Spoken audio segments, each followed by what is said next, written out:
C'est un périple dangereux, mais comme plus de 3 millions de Syriens, ces familles qui arrivent en Jordanie n'ont pas eu le choix. Elles ont dû quitter leur pays. En Jordanie, au Liban, en Turquie, tout comme en Irak, les camps d'accueil sont surchargés, les autorités débordées. Officiellement, les frontières restent ouvertes, mais beaucoup sont obligés de faire demi-tour.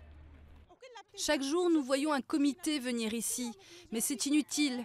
Nous n'avons rien eu jusqu'à maintenant. Il n'y a pas de couverture, pas d'éponge, et nos enfants sont tout le temps malades.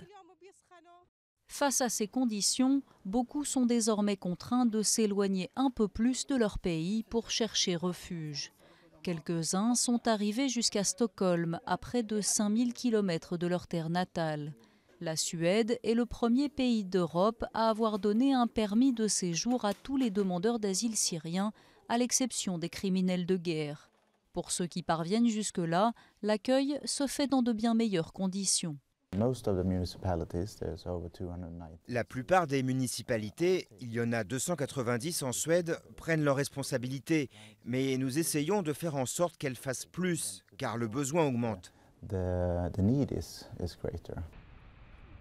17 pays, dont les États-Unis, la France et l'Australie, ont accepté de prendre des quotas de réfugiés. Mais beaucoup n'atteignent pas ces lointains pays et atterrissent ici, dans le sud-est de la Bulgarie. Dans ce camp, ils sont des centaines à s'entasser dans des tentes et des préfabriqués, malgré l'hiver qui commence.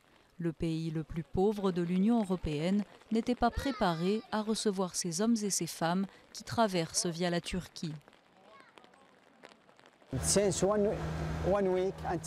En une semaine, nous n'avons reçu de la nourriture que 3 fois. Et quand on veut en acheter à l'extérieur, un policier doit nous accompagner.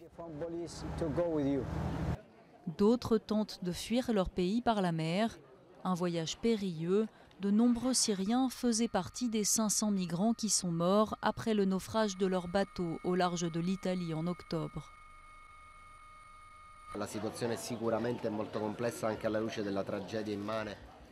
La situation est évidemment beaucoup plus compliquée à cause de la tragédie qui a eu lieu au large de l'île. Le nombre d'enfants est vraiment élevé. Il y a environ 120 mineurs non accompagnés ici. Il y a des familles syriennes entières.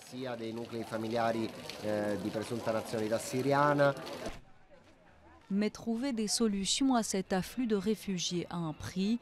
D'après les Nations Unies, l'accueil de plus d'1 demi-million de Syriens en Jordanie coûtera plus de 5 milliards de dollars pour 2013 et 2014. Et cela pour la Jordanie uniquement. Problème, le nombre de réfugiés augmente plus rapidement que le montant des dons pour les aider. L'aide dans ces pays doit être un mélange, à la fois humanitaire et développement, pour que ces pays puissent supporter la pression ainsi que le nombre de réfugiés qui entrent quotidiennement.